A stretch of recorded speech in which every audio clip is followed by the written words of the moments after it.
নবী আপনার নবী দু জাহানের বাদশা নবী রাহমাতাল লিল আলামিন নবী ইমামুল মুরসালিন নবী সিরাজুম মুনীরা নবী নূরুন আলা নূর নবীজি। ও বন্ধু, আপনার আমার প্রাণের রাসূল তিনি জানিয়ে দিয়েছেন তুমি তোমার ছেলেকে বিবাহ দেবে, তুমি তোমার বংশের কোনো নাতিকে তুমি বিবাহ দেবে। তুমি গিয়ে দেখবে এই চারটা গুণ আছে কিনা। একটা হলো বংশমর্যাদা, আরেকটা হলো সম্পদ আছে কিনা, আরেকটা হলো সুন্দর কিনা, আরেকটা হলো ধর্মধনের ধনী কিনা, কোরআন হাদিসের আলো তার মধ্যে আছে কিনা। ইয়া রাসূলুল্লাহ, আমি বংশমর্যাদাও পেলাম না, আমি সুন্দর খুঁজে পেলাম না, আমি অনেক সম্পদশালীর মেয়েও খুঁজে পেলাম না। ইয়া রাসূলুল্লাহ, ইয়া হাবিবাল্লাহ নবী গো, আমি এমন একটা সম্পদ পেয়েছি ওই মেয়েটার মধ্যে কোনো কিছু নাই গো। আমি শুধু একটা জিনিস পেয়েছি, মেয়েটা আল্লাহওয়ালা, সে আল্লাহ চিনে, রসুল চিনে রে, তার মধ্যে দিনের আলোয় আলোয় পরিপূর্ণ হয়ে আছে। ইয়া রাসূলুল্লাহ, ইয়া হাবিবাল্লাহ নবী গো, আমার আপনার প্রাণের নবী আর বন্ধ দেরি করলেন না। তুমি কি করো না, তুমি কোনোটাই পেলে না, ধর্মধনের ধনী পেয়েছো, ওই মেয়েটাকে তুমি তোমার ঘরে বউ করে নিয়ে আসো। কারণ তোমার ঘরে বউ করে নিয়ে আসলে এক দরজা দিয়ে বউটা কদমটা বাড়িয়ে দিবে, আর একটা জানালা দিয়ে তোমার ঘর থেকে চিরতর অন্ধকার দূর হয়ে যাবে। আওয়াজ তুলে তুলে বলেন না সুবহানাল্লাহ।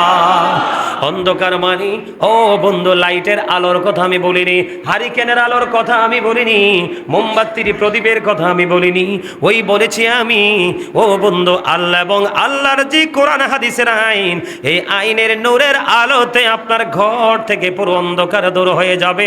এই জন্য দেখবেন আলেম ওলামাদের ঘরে ম্যাক্সিমাম বউ দেখবেন বন্ধু সুন্দরের পিছনে দৌড়ায় না, দৌড়ায় আল্লাহওয়ালার পিছনে। জোরে জোরে কন্যা সুবহানাল্লাহ। কারণ আপনারা সবাই জানেন, একেবারে কমন একটা বন্ধু মেসাল আমি দিতে চাই। আপনারা সবাই জানেন তেঁতুল গাছে কিন্তু তেঁতুলি ধরে, আম গাছে কিন্তু আমই ধরে, জাম গাছে জামই ধরে, কাঁঠাল গাছে কাঁঠালি ধরে। ঠিক তেমনি ভাবে আপনি যদি আপনার সন্তানকে মুমিন অথবা মুমিনা বানাতে চান, আগে আপনাকে মুমিন মুমিনা হতে হবে। মা বাবাকে আমার রাসূল কেন দৌলতের দিকে রাসূল কেন গুরুত্ব দিলেন না, বংশমর্যাদার দিকে কেন তিনি বন্ধু গুরুত্ব দিলেন না, অর্থের দিকে কেন গুরুত্ব দিলেন না, সুন্দরীর দিকে কেন বন্ধু গুরুত্ব দিলেন না?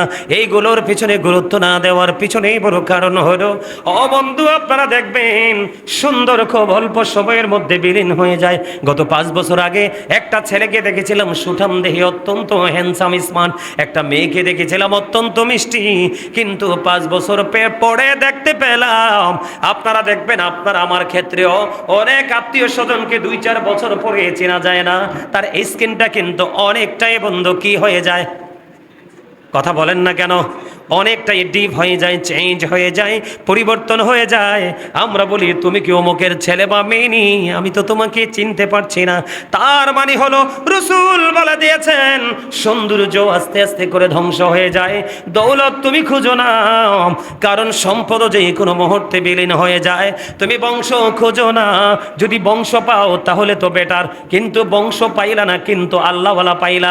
এই ক্ষেত্রে তোমাকে বেছে নিতে হবে আল্লাহওয়ালাটা, কারণ বংশমর্যাদার চাইতে প্রতিভা অনেক গুণে বেটার। সুবহানাল্লাহ বলেন। সম্মানিত উপস্থিতি, আজকে আমি বিবাহের বন্ধন নিয়ে আজকে আলোচনা করব একটু। অত্যন্ত আনন্দঘন মুহূর্ত আমরা উপভোগ করেছি কিনা গতকালকেটা, আজকেরটাও মুমিনের জন্য আনন্দঘন, আগামীকালকেরটাও, তারপরের দিন আসর পর্যন্ত, ঠিক কিনা বলেন? এগুলো আমাদেরকে মনে রাখতে হবে, কিন্তু আমরা এখন এগুলো মনে রাখতে চাই না। এই কারণ হলো, এই মনে রাখতে না চাওয়ার পিছনের কারণ হলো বাবা মা, প্যারেন্টস। এখনকার বাবা মা তাদের দায়িত্বটা যত্ন সহকারে পালন করতে পারছে না, এই জন্যই আপনার সন্তানগুলো মানুষ না হয়ে অমানুষ হয়ে গেছে। সম্মানিত উপস্থিতি, সর্বপ্রথম মানুষ অমানুষ হওয়ার পিছনে সর্বপ্রথম কারণ হলো বিবাহের বন্ধনে আবদ্ধ হওয়া। বিবাহের পিছনে অনেকগুলো নিয়ামত রয়েছে। কি রয়েছে? অনেকগুলো নিয়ামত রয়েছে, যেই নিয়ামতগুলোর কথা বলে শেষ করা যায় না। এর মধ্যে আপনার বিশেষ করে হচ্ছে যৌন জৈবিক চাহিদা। আপনার ছেলে এবং মেয়ে যখন যৌবনে পা রাখে, তখনই কিন্তু বাবা মার দায়িত্ব হলো সন্তানকে কি দিয়ে দেওয়া? বিয়ে দিয়ে দেওয়া, এই জন্য বিয়ের মতো একটা নিয়ামত আল্লাহ রাব্বুল আলামিন মানুষের জন্য বরাদ্দ করে দিয়েছেন। হিন্দু, খ্রিস্টান, বৌদ্ধ, ইহুদি, নাসারা মানুষ যারা, তারাই কিন্তু সেই বন্ধনে আবদ্ধ হবে, এক একজন এক একটা প্রক্রিয়ায়। কিন্তু এখন বিষয় হলো, একটা হচ্ছে মানুষ অমানুষ হয়ে গেছে, আর আরেকটা হলো বাবা মার কারণে সন্তান সুন্দর, সন্তান অসুন্দর হয়ে গেছে। এখনকার ম্যাক্সিমাম বাবা মা সন্তানকে গ্রাজুয়েশন করানোর জন্য বিবাহ দেয় না। আমার চোখের সামনে দিয়ে অনেক ছেলেরা মেয়েরা দেদারসে চলাফেরা করছে, কিন্তু বিয়ে দিচ্ছে না। নাউজুবিল্লাহ বলেন, আরো জোরে বলেন। সত্যিকারের বিবেকবান যারা, তারা কখনোই বিবাহের বন্ধনে আবদ্ধ হলে তাদের পড়াশোনা বা তাদের কেরিয়ার, তাদের লক্ষ্যের কোনো কি হয় না, ব্যাঘাত হয় না। বরংস বিবাহের বন্ধনে যখন আবদ্ধ হয়, ছেলে এবং মেয়ে যদি সৎ হয়, দুজনের চিন্তাই কিন্তু একটা গণ্ডির মধ্যে, একটা ক্যাটাগরির মধ্যে চলে আসে। কথা বলেন না কেন? একটা বিবাহিত ছেলে, আমি এক্সাম্পল যদি দেই, একটা বিবাহিত ছেলে 2 রাকাত নামাজ পড়বে। কয় রাকাত? খেয়াল করেন, একটা বিবাহিত ছেলে অথবা মেয়ে 2 রাকাত নামাজ পড়বে, আর একটা অবিবাহিত ছেলে এবং মেয়ে 82 রাকাত নামাজ পড়বে। এই 82 রাকাতের চাইতে বিবাহিত ছেলে এবং মেয়ে, নারী এবং পুরুষের 2 রাকাত অনেক দামি। আমার সুবহানাল্লাহ বলেন না কেন? অবিবাহিত যেটা, এটার মধ্যে কিন্তু হাজারো হাজারো চিন্তা, কুচিন্তা, সুচিন্তা না, এটার মধ্যে সারাক্ষণই কিন্তু বাসা বেঁধে বসে থাকে। তাকে বিভিন্নভাবে নেগেটিভ সাইডটা তার মধ্যে কি করে দেয়, কথা করে কেন, তার মনের ঘরে এটাকে উঠাই দেয় না, তখন কিন্তু তার মনটাকে স্থির করতে পারে না। এখানে অনেক সমস্যা আছে যেগুলো জুম্মার দিনের এই ছোট্ট সময় আলোচনা করে শেষ করা যায় না, ঠিক কিনা বলেন? সম্মানিত উপস্থিতি, কারো কারো জন্য বিয়ে করা সুন্নাত, কারো কারো জন্য ফরজ, কারো কারো জন্য আবার হারাম। কি কথা বলে না কেন? কারো কারো জন্য কি হারাম। আপনার যা শারীরিকভাবে সে অক্ষম এবং সে বিয়ে করার পরে বিবিকে কি করতে পারবে না, সঠিকভাবে পরিচালনা করতে পারবে না, মোহরানা দিতে পারবে না, ওই ব্যক্তির বিয়ে করা টোটালি হারাম। কি আরো জোরে বলেন? এগুলো বুঝে রাখতে হবে। আপনি যে ছেলেকে বা অথবা মেয়েকে বিয়ে দিবেন, আপনি তার বডির যেই, তার শারীরিক যে অবস্থা, গঠন, শারীরিক যে অবস্থা, এটাকে আপনাকে আগে নির্ণয় করতে হবে। সম্মানিত উপস্থিতি, আরেকটা হলো, একটা ছেলে সে শারীরিকভাবে অনেক বেশি জৈবিক চাহিদার অধিকারী, কিন্তু তার অর্থ আল্লাহ রাব্বুল আলামিন এত বেশি স্লো করে দিয়েছে, সে বিয়ে করার পরে কিন্তু বিবিকে সঠিকভাবে পরিচালনা করতে পারবে না, কিন্তু তার মধ্যে যৌবন আছে পরিপূর্ণ। আল্লাহর হাবিব ওই সমস্ত যুবক যুবতীদেরকে আল্লাহ রাব্বুল আলামিন কি করে দিয়েছেন, বলে দিয়েছেন যে তোমরা বেশি বেশি করে তোমরা রোজা রাখো। সুবহানাল্লাহ বলেন। তুমি বিয়ে করতে পারছো না, কিন্তু তুমি পরিপূর্ণ। আবার তোমার কি জিনা ব্যভিচারের সম্ভাবনাও আছে, এই জন্য তুমি যদি ইমানদার হও, মুমিন হও, তুমি তোমাকে কন্ট্রোলে রাখার জন্য তুমি কি করো, বেশি বেশি করে রোজা রাখো। সুবহানাল্লাহ বলেন, আরো জোরে বলেন, আরো জোরে। আর আপনি কি করতে পারবেন, একটা না, আপনি একাধিক বিবিকে মোহরানা দিতে পারবেন, একাধিক বিবিকে আপনার শারীরিক বন্টন, শারীরিক ভাগ দিতে পারবেন। সব কিছু মিলিয়ে আপনি যদি একের অধিক বিবাহ করেন, আপনি তাকে সব কিছু সমান করে দিতে পারবেন। তাহলে আপনি 2 2 3 3 4 4 বিয়ে করতে পারেন, 2টাও করতে পারেন, 3টাও করতে পারেন, 4টাও করতে পারেন। সুবহানাল্লাহ বলেন না কেন? আরো জোরে, আরেকটু মহাব্বতে। কিন্তু আমাদের দেশে কিছু অসভ্য পুরুষ আছে। কি আছে? ক্যারেক্টারলেস পারসন কিছু আছে, গড়ে বিবি রেখেও কিন্তু পরকীয়ার সাথে নিজেকে যুক্ত করে রাখছে। কথা কয় না কেন? আরো জোরে, আছে না নাই? আছে না আমাদের মধ্যে?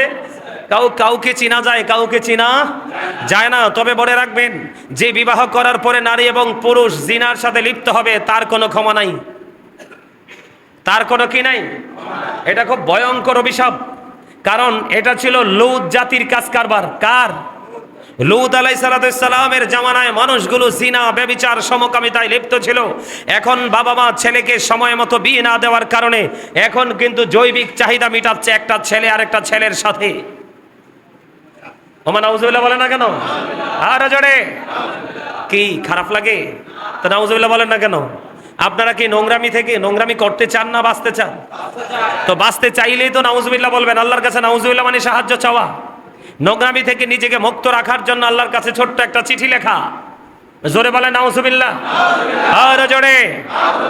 এখন কি শরীফ থেকে শরীফা হইছিল না? বানর থেকে মানুষের ফতুয়া দিছিল না? কথা বলে না কেন? অনেক আগের পুরনো কথা। এগুলো নিয়ে কিন্তু আমি কোরআন এবং হাদিস থেকে হাদিসে কমে গিয়েছি, কোরআন থেকে আমি সুস্পষ্ট দলিল দিয়েছিলাম। আপনারা অনলাইনে দেখলে দেখবেন, শক্ত জবাব দিয়েছিলাম। ইনশাল্লাহ আপনাদের দোয়া এই যুক্তি, এই কোরআন হাদিসের উক্তিকে খণ্ডন কোনো বাপের বেটা করতে পারে নাই। আমিন বলেন আর জোরে, আর জোরে। পুরুষ পুরুষই, নারী নারী। যদি কোনো পুরুষকে আল্লাহ দয়া করে নারী বানায়, কোনো নারীকে দয়া করে পুরুষ বানায়, সেটা আল্লাহর পার্সোনাল ম্যাটার। এটা সৃষ্টির কোনো কি করার সুযোগ নেই। সম্মানিত উপস্থিতি, আপনি বাবা, আপনি জানেন আপনার ছেলেটা যৌবনে পরিপূর্ণ, তাকে আপনি বিয়ে দিতে পারছেন না। সেই ক্ষেত্রে আপনাকে একটু কেয়ার করতে হবে। আপনি যদি কেয়ারলেস হন, তাহলেই কিন্তু আপনার সন্তান, ছেলে মেয়ে পথভ্রষ্ট হয়ে যাবে। যেমন এক্সাম্পল আমি আপনাদেরকে দিয়ে দিতে চাই। সম্মানিত উপস্থিতি, একটা উপযুক্ত ছেলে আর একটা ছেলে, দুটো ছেলে একই কাঁথার নিচে, একই বেডে, একই বিছানায় শোয়াতে রাসূল নিষেধ করেছেন। সুবহানাল্লাহ বলেন। যে দুইটা উপযুক্ত, যৌবনে পরিপূর্ণ, যৌবনে পরিপূর্ণ দুইটা ছেলে একই কাঁথার নিচে, একই বেডে শোবে না, নিষেধ করা হয়েছে। আর বিশেষ করে আপনারা জানেন কিনা জানি না, আমাদের দেশে অনেক মানুষ এইডস রোগ আক্রান্ত হয়, হয় কি হয় না? এটা একটা মারাত্মক ব্যাধি। এই এইডস রোগ প্রভাব পড়ার কারণ হলো জিনা এবং ব্যভিচার, সমকামিতা। জিনা, ব্যভিচার, সমকামিতা, পরকীয়ার মাধ্যমে, এই পরকীয়া করার কারণে আপনার এইডস রোগের প্রভাব বেশি বেড়ে যায়। নাউজুবিল্লাহ বলেন। একটা উপযুক্ত যুবতী আর একটা উপযুক্ত যুবতীর সাথে একই কাঁথার নিচে ঘুমাবে না, একই বিছানায় ঘুমাবে না। সম্মানিত উপস্থিতি, একটা পুরুষ আর একটা পুরুষের লজ্জাস্থানের দিকে তাকাবে না, একটা নারী আর একটা নারীর লজ্জাস্থানের দিকে তাকাবে না। আর আপনি যদি সমকামিতা, যেমন একটা পুরুষ আর একটা পুরুষের সাথে আপনার যৌন মেলামেশা করতে চায়, যেটাকে সমকামিতা বলা হয়, ব্যভিচার বলা হয়, এই সমকামিতা থেকে বাঁচতে হলে আল্লাহ রাসূল আমাদেরকে এলাট করে গিয়েছেন। আমাদের পূর্বসূরি আইম্মায়ে কেরামদের মধ্যে, সম্মানিত উপস্থিতি, অনেকে আমাদেরকে সেই সম্পর্কের ইনস্ট্রাকশন দিয়েছেন। আপনার বাড়িতে একটা উপযুক্ত কিশোর ছেলে আছে, কি আছে, সে যৌবনে পা দিয়েছে, কিন্তু এই যৌবনে পরিপূর্ণ একটা ছেলের সাথে কম বয়সী 7-8 বছরের ছেলেকে একাকী ঘোরাফেরা, একাকী একই রোমে একই জায়গায় শোয়া থাকার মতো কোনো ব্যবস্থা করা যাবে না। এটা ইসলামে নিষেধ করা আছে। এই দায়িত্ব কিন্তু বাবা মাকে পালন করতে হবে। এই জন্য আমি বলি, every parent should take care their children very carefully. প্রত্যেকটা পিতামাতার উচিত তাদের সন্তানের দায়িত্ব যত্ন সহকারে পালন করা। আর আমরা সন্তান হিসাবেও আমরা কাউকে না কাউকে মুরব্বী হিসাবে মান্য করা উচিত। যদি আমরা মানতে পারি, তাহলে আমরা আমাদের ফিউচারকে ব্রাইটনেস করতে পারবো, আলোকিত করতে পারবো। ভবিষ্যতে আমরা অন্ধকার থেকে আলোর দিকে হাঁটতে পারবো। আল্লাহ আমাদেরকে আলোকিত মানুষ হিসাবে কবুল করে নিক। সকলে বলেন আমিন। আর জোরে বলেন না আমিন। সম্মানিত উপস্থিতি, এবার আমি আপনাদেরকে বলে দিতে চাই, আমরা কিন্তু এখন বড় লোকের বেটি খুঁজি। কি খুঁজি? আমার কথা বল হইলে আপনারা বলবেন। বিয়ের কথা হইলেই কিন্তু আগে বাবা মা আগে খুঁজে বাবার সম্পদ আছে কিনা, মেয়ের বাবা ধনী কিনা, আছে না নাই? আরো জোরে বলেন। আমাদের মধ্যে এমন লোক আছে কিনা? আরো জোরে। সম্মানিত উপস্থিতি, হ্যাঁ, আপনি সম্পদ আছে কিনা, দৌলত আছে কিনা এটা খুঁজবেন। মেয়েটা সুন্দর কিনা, ছেলেটা সুন্দর কিনা এটা দেখবেন, অসুবিধা নাই। বিশেষ করে মেয়ের ক্ষেত্রে মানুষ বেশি সুন্দর চায়, ছেলের ক্ষেত্রে মানুষ অতটা খোঁজে না। পুরুষের ক্ষেত্রে মানুষ এত কিছু খোঁজে না, কিন্তু মেয়ের ক্ষেত্রে মানুষ অত্যন্ত কিউট, অত্যন্ত মিষ্টি মেয়ে চায়। চায় কি চায় না? আপনি সুন্দর দেখবেন, দৌলত আছে কিনা দেখবেন, বংশ আছে কিনা দেখবেন, মেয়েটা ধার্মিক কিনা সেটাও দেখবেন। কি আর জোরে বন্ধুরে আমার নবী, আপনার নবী, দু জাহানের বাদশা নবী, রাহমাতুল লিল আলামিন নবী, ইমামুল মুরসালিন নবী, সিরাজুম মুনীরা নবী, নূরুন আলা নূর নবীজি। ও বন্ধু, আপনার আমার প্রাণের রাসূল তিনি জানিয়ে দিয়েছেন, তুমি তোমার ছেলেকে বিবাহ দেবে, তুমি তোমার বংশের কোনো নাতিকে তুমি বিবাহ দেবে, তুমি গিয়ে দেখবে এই 4টা গুণ আছে কিনা। একটা হলো বংশমর্যাদা, আরেকটা হলো সম্পদ আছে কিনা, আরেকটা হলো সুন্দর কিনা, আরেকটা হলো ধর্মধনের ধনী কিনা, কোরআন হাদিসের আলো তার মধ্যে আছে কিনা। ইয়া রাসূলুল্লাহ, আমি বংশমর্যাদাও পেলাম না, আমি সুন্দর খুঁজে পেলাম না, আমি অনেক সম্পদশালীর মেয়েও খুঁজে পেলাম না। ইয়া রাসূলুল্লাহ, ইয়া হাবিবাল্লাহ, নবী গো, আমি এমন একটা সম্পদ পেয়েছি, ওই মেয়েটার মধ্যে কোনো কিছু নাই গো, আমি শুধু একটা জিনিস পেয়েছি, মেয়েটা আল্লাহওয়ালা, সে আল্লাহ চিনে, রসুল চিনে রে, তার মধ্যে দিনের আলোয় আলোয় পরিপূর্ণ হয়ে আছে। ইয়া রাসূলুল্লাহ, ইয়া হাবিবাল্লাহ, নবী গো, আমার আপনার প্রাণের নবী আর বন্ধ দেরি করলেন না।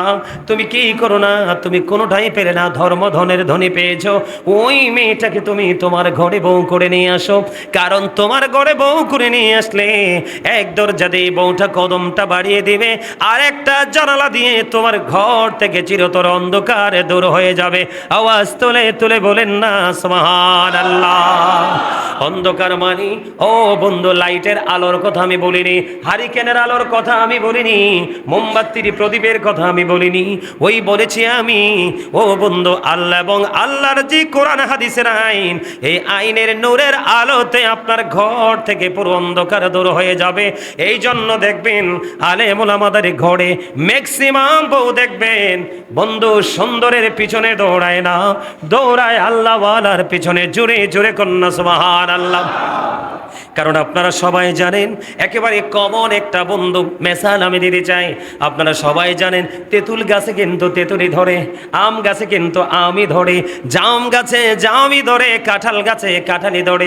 ঠিক তেমনি ভাবে আপনি যদি আপনার সন্তানকে মুমিন অথবা মুমিনা বানাতে চান, আগে আপনাকে মুমিন মুমিনা হতে হবে। মা বাবাকে আমার রাসূল কেন দৌলতের দিকে রাসূল কেন গুরুত্ব দিলেন না, বংশ মর্যাদার দিকে কেন তিনি বন্ধু গুরুত্ব দিলেন না, অর্থের দিকে কেন গুরুত্ব দিলেন না, সুন্দরীর দিকে কেন বন্ধু গুরুত্ব দিলেন না? এইগুলোর পিছনে গুরুত্ব না দেওয়ার পিছনেই বড় কারণ হলো, ও বন্ধু আপনারা দেখবেন সুন্দর খুব অল্প সময়ের মধ্যে বিলীন হয়ে যায়। গত 5 বছর আগে একটা ছেলেকে দেখেছিলাম সুঠাম দেহি, অত্যন্ত হ্যান্ডসাম স্মার্ট, একটা মেয়েকে দেখেছিলাম অত্যন্ত মিষ্টি, কিন্তু 5 বছর পরে দেখতে পেলাম, আপনারা দেখবেন আপনার আমার ক্ষেত্রেও অনেক আত্মীয় স্বজনকে 2-4 বছর পরে চেনা যায় না, তার স্কিনটা কিন্তু অনেকটাই বন্ধু কি হয়ে যায়, কথা বলেন না কেন, অনেকটাই ডিপ হয়ে যায়, চেঞ্জ হয়ে যায়, পরিবর্তন হয়ে যায়। আমরা বলি তুমি কি অমুকের ছেলে বা মেয়ে, আমি তো তোমাকে চিনতে পারছি না। তার মানে হলো রাসূল বলে দিয়েছেন সৌন্দর্য আস্তে আস্তে করে ধ্বংস হয়ে যায়। দৌলত তুমি খুঁজো না, কারণ সম্পদ যে কোনো মুহূর্তে বিলীন হয়ে যায়। তুমি বংশ খোঁজো না, যদি বংশ পাও তাহলে তো বেটার, কিন্তু বংশ পাইলা না, কিন্তু আল্লাহওয়ালা পাইলা।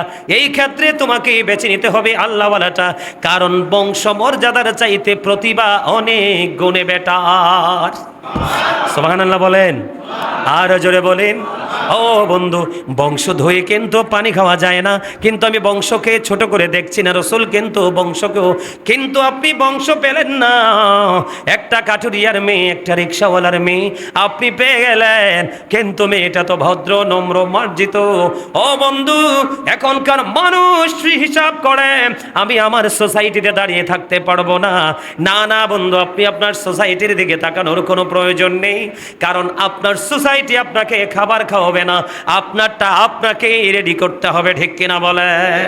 আমার রাসূল বলে দিয়েছেন বেয়াদব সুন্দরী বউয়ের চাইতে, ও বন্ধু, ধনী লোকের ধনী বাপের বেটি বেয়াদব মেয়ে চাইতে কান কাটা বাদি দাসী আল্লাহওয়ালা অনেক বেটা। আরে জোরে বলেন না সুবহানাল্লাহ, আর জোরে বলেন না সুবহানাল্লাহ। আমার কথা কি বুঝতে পেরেছেন? আর জোরে বলেন না। ম্যারিড লাইফ অত্যন্ত বন্ধু ব্রাইট। আপনি যদি আল্লাহ কোরআনে বলে ওয়াশিরুহুন্না বিল মারুফ, বন্ধু, ছেলে মেয়ে স্বামী স্ত্রীকে সুন্দরভাবে জীবনযাপন করতে বলেছেন। সুন্দরভাবে জীবনযাপন করতে হলে অবশ্যই আপনাকে ওই সুন্দর বন্ধু বউ লাগবে, এবং মেয়ের জন্য সুন্দর ছেলে লাগবে। ঠিক কিনা বলেন? আরো জোরে বলেন। এখনকার ঘরে কোনো শান্তি আসেনি, এখনকার ঘরে ভদ্র বাচ্চা জন্ম হয়নি। আমার কথা কয় কি উদা বান্দরের বান্দর, কথা কন না কেন? একবারে লোকাল ভাষায় বললাম, বুঝতে যেন কারোরই অসুবিধা না হয়। এখনকার বাচ্চা কি বান্দরের মতো না? ম্যাক্সিমাম বাচ্চাই তো মিয়া দুষ্ট, কথা বলেন না কেন? কারণ মা বাপ তো গাছ বায়, তো বাচ্চা জন্ম হয়ে গাছে তো বাইবে। বোঝেন নাই? মা বাপ কোনটা নিয়ে থাকে? এটা এটা এটা কি মোবাইল? আরে না, ইমানদারের ইমান আমল নষ্ট করার জন্য বিষধর যন্ত্র। এই বিষ যার কলিজায় ঢুকছে, এই বিষ নামানোর ওঝা কিন্তু দুনিয়াতে নাই। আইছে, এখনো আইছে, আদৌ আসবে কিনা আমি জানি না। কথা বলেন। বলে হুজুর মোবাইল কি জন্য চালাবো না? অবশ্যই চালাবো, নির্দিষ্ট কন্ডিশনের মাধ্যমে। আর এই মোবাইল খুললেই চোখের জিনা, আগেই নোংরা জিনিস চোখে আসে, ঠিক কিনা বলেন? আগে কি জিনিস চোখে আসে? নোংরা জিনিস চোখে আসে। তো চোখের অপরাধ হলো দেখা। চোখের অপরাধ কি? আরো জোরে। দেখা। এটা কি মনে থাকবে? এই জন্য বন্ধু আমি আপনাদেরকে বলে দিতে চাই, বিবাহের বন্ধনে আবদ্ধ হতে হবে খুব তাড়াতাড়ি। আপনার ছেলেটা বন্ধু যৌবনে পা রেখেছে, আপনি মেট্রিক পাস করছে, আইএ পাস করছে, বিএ পাস করছে, আবার মাস্টার্স করবে, ওই চিন্তা করা যাবে না। ওই যে শুরুতেই বলেছিলাম, কারো যৌবন পরিপূর্ণ হয়ে যায় বন্ধু মেট্রিকে পা দিয়ে। কথা কয় না কেন? 16, 17, 18 বছরে অবন্ধ 16, 17 বছর একটা ছেলে মেট্রিক পাস করে। আমি আপনাদেরকে বলে দেই, কিছুদিন আগে খবর পেলাম, আমার একটা স্টুডেন্ট দাওয়াত পাই নাই কিন্তু খবর পাইছি, মেট্রিক পাস করে ইন্টারমিডিয়েটে উঠলো, না জানি ইন্টারটা কমপ্লিট করলো, এতে মেয়ে পছন্দ করছে, বিয়ে করে ফেলছে। আবার বাবা মাও খুব সাদরে মেয়ে দেখা পছন্দ করছে, বংশ দেখে বউ করে ঘরে নিয়ে আসছে। এই ছেলে কোনোদিন চোখ তুলে অন্য কোনো নারীর দিকে তাকাবে না। কেন জানেননি? একদিকে তার পছন্দের প্রায়োরিটি বাবা মার কাছে পেয়েছে, আর একদিকে পারফেক্ট সময়ে বন্ধু সে তার জীবন সঙ্গিনী সে বেছে নিয়েছে। এই জন্য তার পড়ালেখার কোনো ব্যাঘাত ঘটবে না এবং তার চরিত্রের অবক্ষয় হবে না। আপনার আমার সমাজ ধ্বংস হয়ে যাচ্ছে, আপনি আমি হয়তো জানি না বন্ধু। যেইভাবে মেয়েরা দল বেঁধে বেঁধে হাঁটে, যেইভাবে মেয়েরা এখন রাতের আধারেও বন্ধু জুটি দেখা যায় রাত্র 8টা 9টায় পর্যন্ত। গতকালকে আমি অনেক রাত্রিতে এক জায়গা থেকে আসতেছিলাম, ওই গভীর রাত্রিতে অন্ধকার রাত্রে দেখি উপযুক্ত মেয়েরা বন্ধু দল বেঁধে বেঁধে হাঁটছে। নাউজুবিল্লাহ বলেন। আমি আমার ড্রাইভারের সাথে বললাম, এই মেয়েদের কি বাবা মা নাই? এই মেয়েদের কি ভাই বাবা আপন স্বজন নাই? এই মেয়েরা কেন রাস্তায় ছেড়ে দিয়েছে? মনে রাখবেন, মেয়েরা টোটালি অনিরাপদ। এই জন্যই তো ইসলাম বলেছে, নারী যখন স্থানান্তর হবে তার সাথে 3টা পুরুষের যে কোনো একটা থাকতে হবে, হয় তার বাবা, না হয় তার উপযুক্ত সন্তান, না হয় তার স্বামী তার সঙ্গে থাকতে হবে। বাংলাদেশের মানুষগুলো এত বেশি চরিত্রহীন হয়েছে, এত বেশি ক্যারেক্টারলেস হয়েছে, আপনারা দেখতে পেয়েছেন ইতিপূর্বে সোশ্যাল মিডিয়ার মধ্যে পর্যন্ত স্বামীর কাছ থেকে স্ত্রীকে ছিনিয়ে নিয়ে সঙ্গবদ্ধ ধর্ষণ করেছে, ঠিক কিনা বলেন? আপনারা দেখছেন কি না? কিন্তু সন্তান থাকলে, কিন্তু বাবা থাকলে, কিন্তু একটা মেয়ে জায়গা বুঝে হাঁটার জন্য যেতে হবে। কথা বলেন না কেন? যে আপনি আছেন বলেই কিন্তু নোংরা জায়গায় বিবিকে নিয়ে যেতে পারবেন না, বাবা তার মেয়েকে নিয়ে যেতে পারবে না, ছেলে তার মাকে নিয়ে যেতে পারবে না। কারণ জায়গার উপর ডিপেন্ড করবে আপনি কি নিরাপদ কিনা অনিরাপদ। এই জন্য আপনাকে অবস্থার উপর ভিত্তি করে দাঁড়িয়ে চিন্তা করে আপনাকে সিদ্ধান্ত করতে হবে। আমার মূল বিষয় হলো আজকে আপনি আপনার ছেলে এবং মেয়ে উপযুক্ত হলেই বিয়ে দিয়ে দেবেন। অর্থনৈতিকভাবে যদি সংকট থাকে, আপনি বাবা হিসাবে বলবেন তুমি বেশি বেশি করে রোজা রাখো, আর যদি তুমি না পারো তাহলে আত্মীয় স্বজনদের, এটা কোরআন হাদিসের কথা না, এটা আমার কথা। আপনার এবিলিটি নাই, আপনি আপনার রিচ ম্যান যারা আছে, আপনার মধ্যে ধনী মানুষ যারা আছে, আপনার আত্মীয় স্বজনের মাধ্যমে তাদের কাছ থেকে সহযোগিতা নিয়ে ছেলেটাকে বিয়ে করিয়ে দেবেন। এমন মেয়ে বিয়ে করাবেন যেই ফ্যামিলিতে গেলে আপনাকে কাবিনের জন্য বোঝাওয়ার জোর দেবে না, চাপ দেবে না। বন্ধু, বিয়ের ক্ষেত্রে মেয়ের কিন্তু অনুমতি লাগবে। বাবা মা জোর করে বিয়ে দিতে চাইলে আপনি বউ হিসাবে গ্রহণ করবেন না। ছেলে এবং মেয়ে উভয়ের অনুমতি নিতে হবে। স্বাধীন কোনো মেয়েকে আপনাকে বিয়ে করতে হবে, পরাধীন মেয়েকে বিয়ে করা যাবে না। এবং পাশাপাশি আর একটা বড় কথা হলো, বিবাহের বন্ধনে আবদ্ধ হওয়ার পরে ছোট্ট খাট্ট ঝামেলা তো হবেই। বিবিকে বন্ধু মুখের উপর আঘাত করে মারা যাবে না, মা বাপ 14 গোষ্ঠী তুলে তাকে গালিগালাজ করা যাবে না। এবং বিয়ের পরে বন্ধু মোহরানাটা বিবির আদায় করে ফেলতে হবে। আমার আপনার পানে রসুল বলে দিলেন, ছোট্ট করে বলে আমি শেষ করে দিতে চাই, সময় শেষ হয়ে গেছে বন্ধু। আপনার আমার পানে রসুল তিনি বলে দিয়েছেন যে স্বামী সামর্থ্য থাকার পরেও বিয়ের করে বিবিকে মোহরানা দিল না, মোহরানাটা না দিয়ে সে কি করলো? কবর দেশে চলে গেল। ওই স্বামীটাকে কাল হাসরের ময়দানে জিনাকারীদের অন্তর্ভুক্ত করে জাহান্নামে পোড়ানো হবে। জোরে জোরে কন্যা নাউজুবিল্লাহ। সবচেয়ে বড় কথা হলো, সর্বোপরি কথা হলো, স্বামী এবং স্ত্রী দুজন দুজনের উপর অধিকার আছে। কেউ কাউকে ছোট করে, কেউ ওকে বড় করে। আমাদের দেশে অনেক বুড়া মানুষ আছে পুতের বউরে বলে পায়ের স্যান্ডেলের সাথে তুলনা করে। এই রকম ইনসাল করা যাবে না, ছোট করে বলা যাবে না। স্বামীর যেমন হক বিবির কাছে আছে, বিবিরও তেমন হক স্বামীর কাছে আছে। দুজনের হকটাকে সমন্বয় করে বন্টন করে আমরা যেন পথ চলতে পারি, এবং উপযুক্ত ছেলে এবং মেয়েকে যেন আমরা বিয়ে দিতে পারি, এবং বিয়ের ক্ষেত্রে ছেলে এবং মেয়ে বাছাইয়ের ক্ষেত্রে যেন সবার আগে আমরা আল্লাহওয়ালা কিনা সেটা খুঁজে নিতে পারি। আল্লাহ যেন আমাদেরকে সেই তৌফিক দান করে। সকলে বলুন আমিন। পারবেন নি সে কাজ করতে?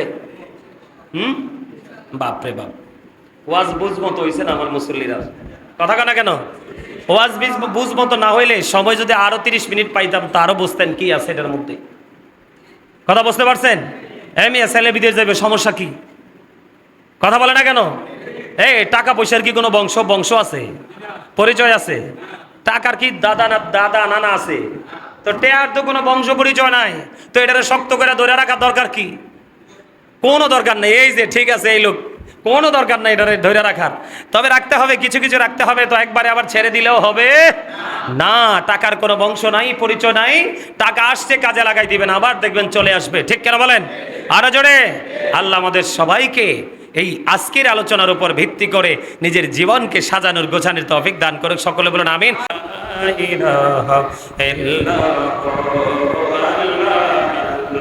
আল্লাহ লা ইলাহা ইল্লাল্লাহ, আপন নূর দিয়া আল্লাহ করিয়া সৃজন, আরশের পড়ে কুরসির তরে রাখিলেন গোপন নবীজি।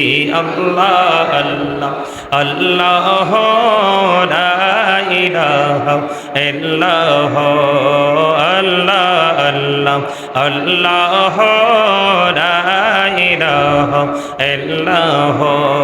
গুনাহগারের গোনা জোরে দিদারে আপনার, দয়া করে দিয়েন দেখা হাবিবে দো জাহান নবীজি।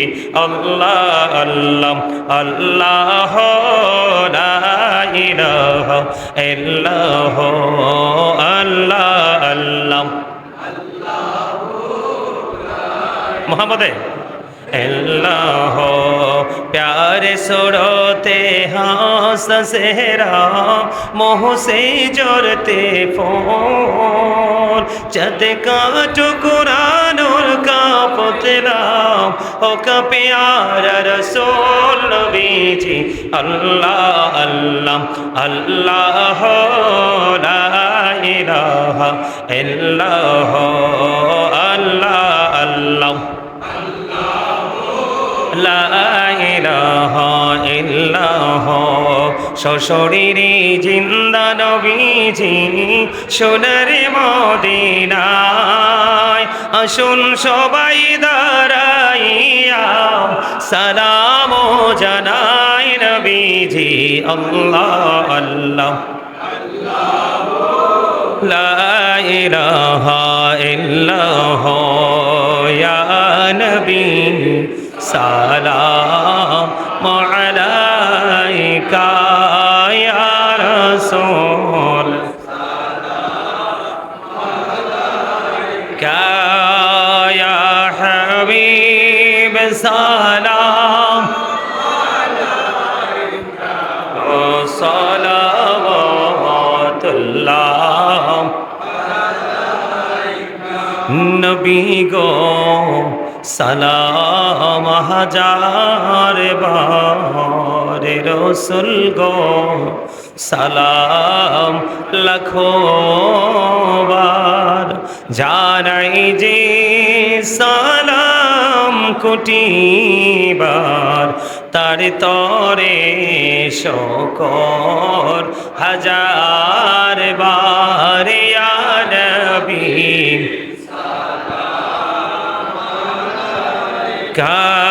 या रसूल सालाम अलैका या हबीब, सालाम अलैका सालाम মুস্তফা জানে রহমত পেলা को सलाम शम्ह बजमे हिदायत पैरा गौसलो आजम इमामत कावन्नो का जलवाए शाने कुदरत पैला